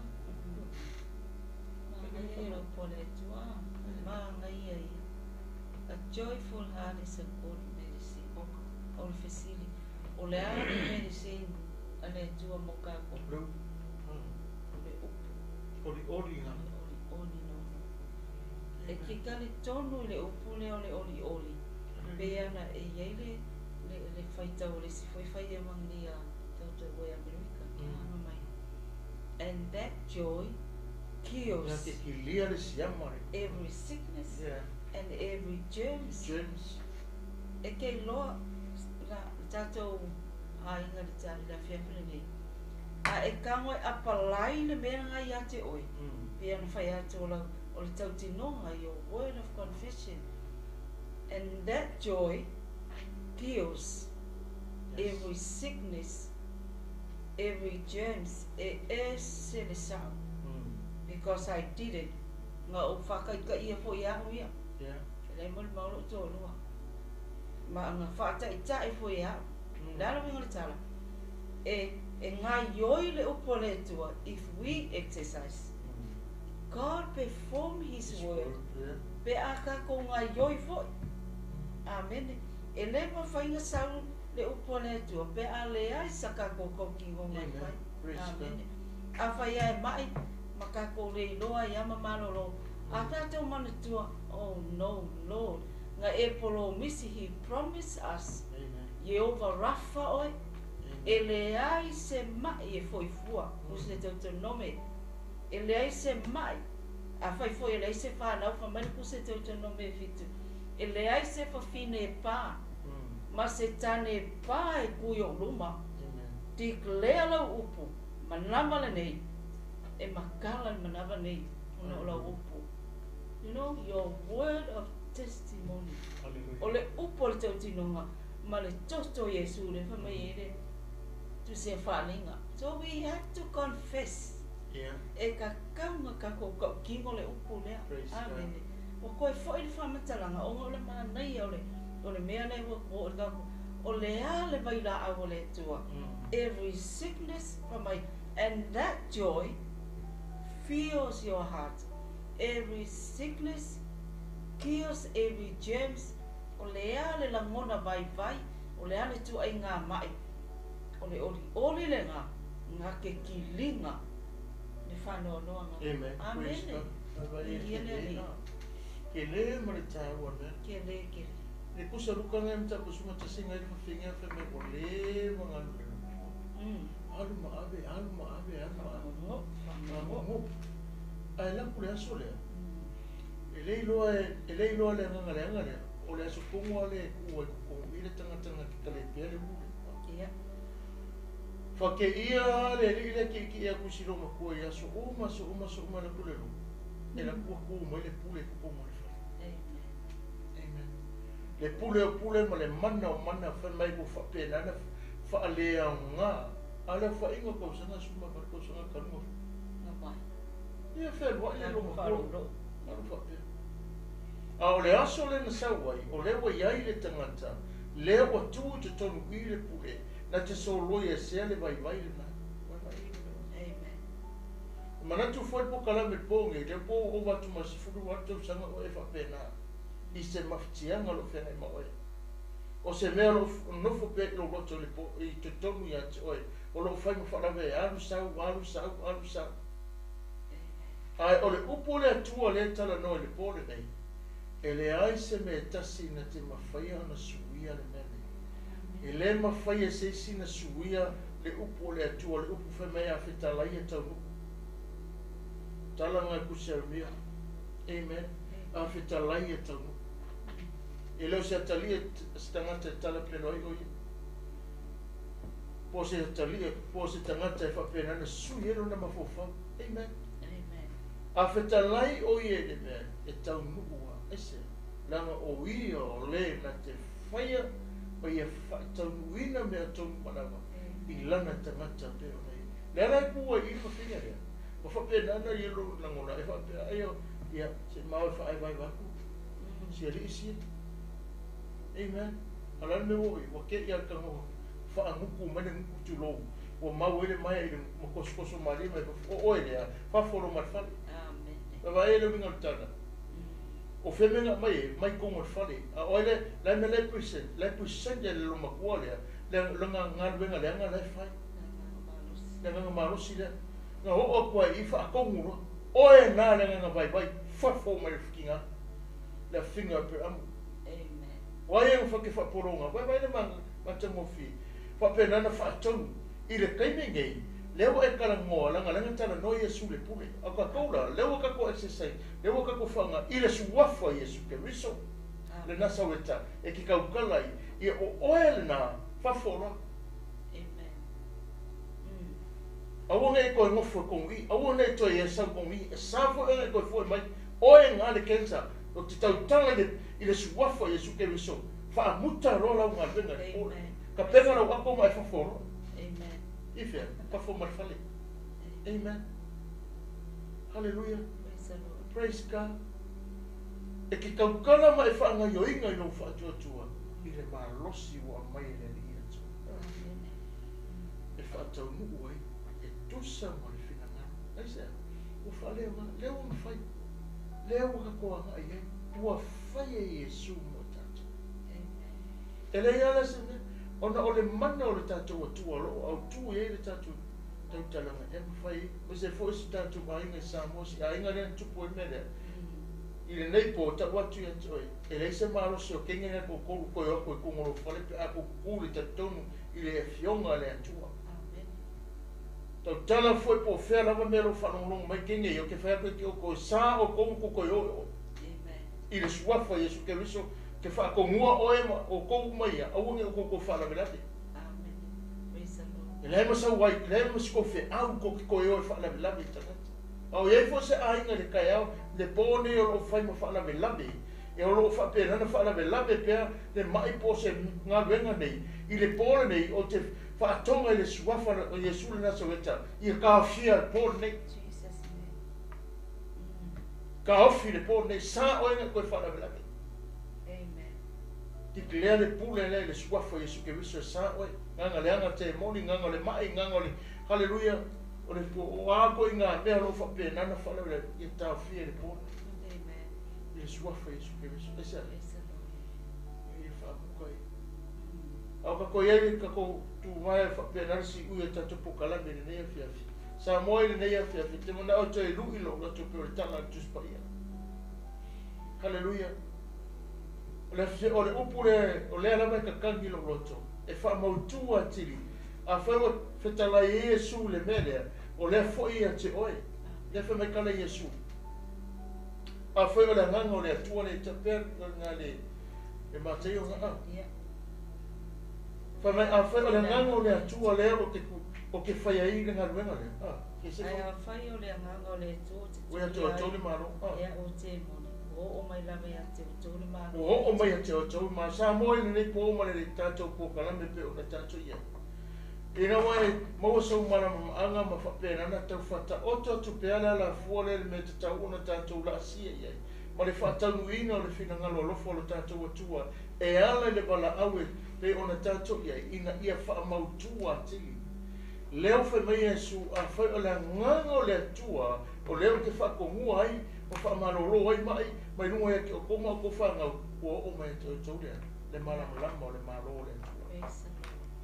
O le malamalama langa e ala le fionga le atua le tau wha malamalama le pōli nei. Lenga o le malo le pōngsa, a tala noa le pōngsa, le se malamalama e mau mai e. Na o mea leanga, ma mea le manuia, ma mea le ato atoa, ma le polonga ma le tinga inga, o le rawe tau ave e tātou. Le foi ka ko kinga inga ai ma ka whape nana tau sa iri ma whaatino lisi alwala. Alo tu ma tila tila le alofa tu no le tu. Ma so se tasi tala Mataio ta ko suma tasi.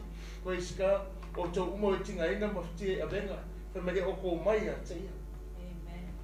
Ele o le pokalame, ele o le TV, ele o ona ai o ia le. O ia fa nga ina lana o fainga venga praise God. Glory to Jesus. Ela nga fa metala le atua in numerum ta pa no fa per fufa. Lo fufa fa mai. Arona Mose fa ki arona fa tu ya Israel fa ya e fa manbia. Ma e fa pe na fa pe atu ya Israel. Ia o tou fa matala ye le loto le atua o le manbia o le atua le tala no o le manbia o le malolonga o le lofo le atua i lungo la tangata. Nga ngai le atua ya tau fa pe na fa ma le whetala e le atua ia Mose whai atu ia Arona e whape atu le nu. Nala wingo le whamantalanga, tau tala tala. Se i tau whape nā ona i lingi le loto tangata mawhatia, le lofo le atua le tala no, le ona tala no Mataio tapa sumatasi. Amen. Yo tō mai e te au, o tō umau e tinga ina mawhatia e venga, o fo e malolo ai o tō. Yo tō amoina la wamo, o i o tau wha o i a tea. Wa wa ule anga manu ma le loto maulano. Ona maule o tau le malo longa mo tau. Kasi anga me le mana o Yesu e fa pena na toi fa i o pokala me pone. Ta to ui le wana maulano. O i o le fa o le loto maulano. Le so ki a ko fo i o ta to loto pe ka ko mona o mo pena malo longa. Ka ko amo le fa pena na ta to o le wala le loto maulano. Fa maulano lo loto fa tu ese lo loto me fa pe tu le tua. La se me na tupu le wola, la se me wole mo faina o fa pe nana fa so, la se me wole mo faina o tana e ese fa ma walano e yoruma. Se o monia o fi o tanga se a wo fa tu ese yoruma le nei po o te mo mia o yo malolo. Amen. Ya na mo wole lo malolo. Pero ese me fita. E fai mo fie me o mai ate. E tana no tu se mia la toia e mta patosu matofa mai o saunia se fusi mo lo mai mo fa pena na saunia lo malo longa e te mapu mai e tinga o te amen e se mai la le tala no ai le malo longa sili le tua o le mapu lo wanganga i le lona e anu fie amen anu fie i le tua e se mai marvere tatu te fasoe e anu famania mai le tua le neko ia le ia o le tatou ia le si ui tatou pokalame nei mai no le fiafi mo le foi whamalo ma le tai a te o uma o whai ana mafuta mai ina tatou pokalame ia o lo sina fia le tuautou suafa ia anga le atu le tua o le a foi se ngana wasasi ma sala le nea fiafia manua ve fale o tō whinangalo.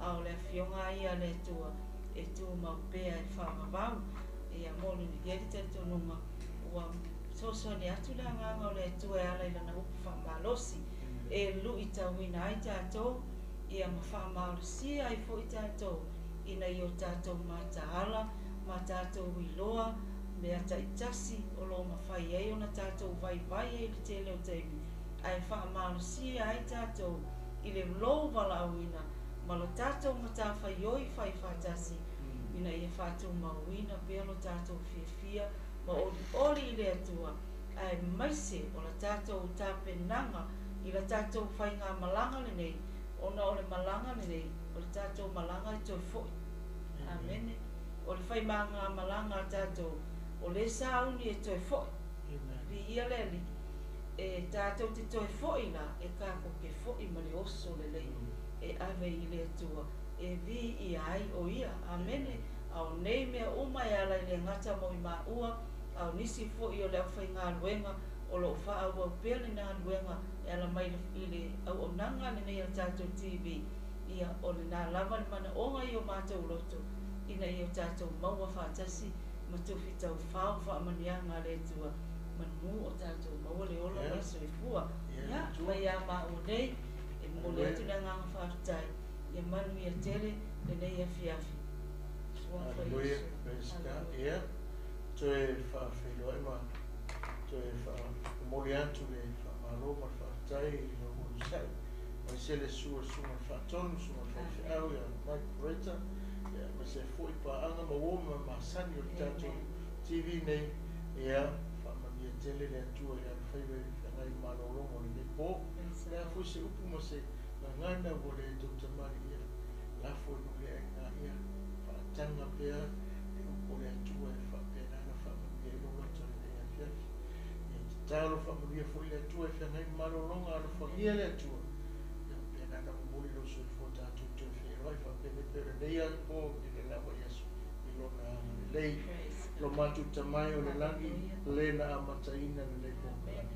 Mātu i toi mumuri le di inga i au fi whaafitai atu i la upu ma le whaatangango i maua e loa nganga e tana noa i le po e tusama le whaasino manga mai lau fio i le nei a fiafi i le mea ro e fina ngale whaasoa i ai i a fo i atu le vi inga ma fo i atu le whaatai ma mania lau fio i le i e wōma paanga o le TV nei no mātou tua mai se tālo whaptoa mo le au nanga sunga whaatonu sunga whaiwhi au tua mai se ia wala la tau lo tu mai tu mo le falau telena ia manuia le au nanga ale ropo kita falau telena o mana onga mo mo bia mo le fale lenga te talo atu e fo ia le la ona le falinga poto ma falinga lau tele ia awale manuia o manuia fe ngai malolongo sa mo lo ma suma tu atu a penana se na o angelo mo mana lo tanto fiu fale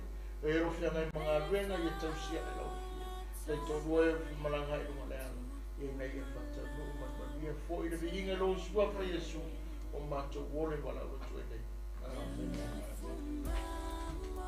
Ia so i fua mai e manuia ai